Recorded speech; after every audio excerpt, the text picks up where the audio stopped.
NDTV ने America के नवनिर्वाचित रक्षा मंत्री लॉयड ऑस्टिन के बयान को ट्विस्ट किया, पर खुद ऑस्टिन ने इससे इनकार किया है। सरकार ने तथ्यों को सामने रख एनडीटीवी के झूठ का किया खुलासा, तो इस मीडिया पोर्टल ने लाइन में ही बदलाव कर खुद को सही बताने का प्रयास किया। टीएफआई पर आपका स्वागत है और मैं अनिमेश पांडे आपको बताने जा रहा हूँ एनडीटीवी के झूठ के बारे में, जो उसने अमेरिका के रक्षा मंत्री लॉयड ऑस्टिन को लेकर फैलाया। कुछ लोगों के लिए सही कहावत कही गई है, चोर चोरी से जाए, हेरा फेरी से ना जाए। पिछले कई वर्षों से एनडीटीवी अपने आप को लाइमलाइट में बनाए रखने के लिए किसी भी हद तक जाने को तैयार है, लेकिन अपने इस प्रयास में उसने हमेशा मुंह की खाई है।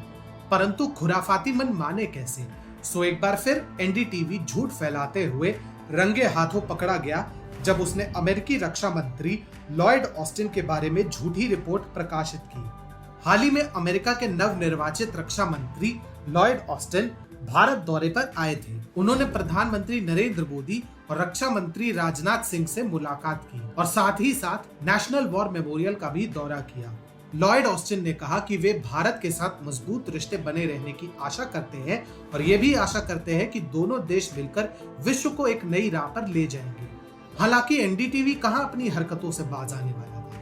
पत्रकार विष्णु सोम के नेतृत्व में एनडीटीवी ने लॉयड ऑस्टिन के बयान को ऐसा ट्विस्ट दिया मानो लॉयड ऑस्टिन केवल और केवल मानवाधिकारों के विषय पर ही चर्चा करने आए थे। वहीं मानवाधिकार के विषय पर जब कुछ सवाल पूछे गए थे, तो लॉयड ऑस्टिन ने कहा था कि मैंने उनसे यानी पीएम मोदी और राजनाथ सिंह से ऐसी कोई बातचीत नहीं की है। स्पष्ट है कि ऑस्टिन ने खुद ही इस तरह की किसी भी चर्चा से साफ इनकार किया है। विष्णु सोम के ट्वीट को देख लीजिए, जहां वे लिखते हैं, हमने मानवाधिकारों की समस्या के बारे में भारतीय सरकार से बातचीत की, लेकिन जल्द ही एनडीटीवी के झूठ का पर्दाफाश हो गया जब सरकार ने स्पष्ट किया कि ऐसा कुछ नहीं हुआ।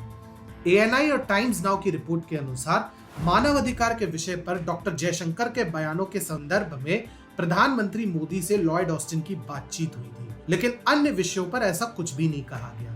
मामला अपने विरुद्ध जाता देख एनडीटीवी ने बड़ी सफाई से अपनी लाइन बदलते हुए यह दावा किया कि मानवाधिकार के मुद्दों पर बातचीत भारतीय सरकार के अन्य मंत्रियों से हुई थी, प्रधानमंत्री या रक्षा मंत्री से नहीं।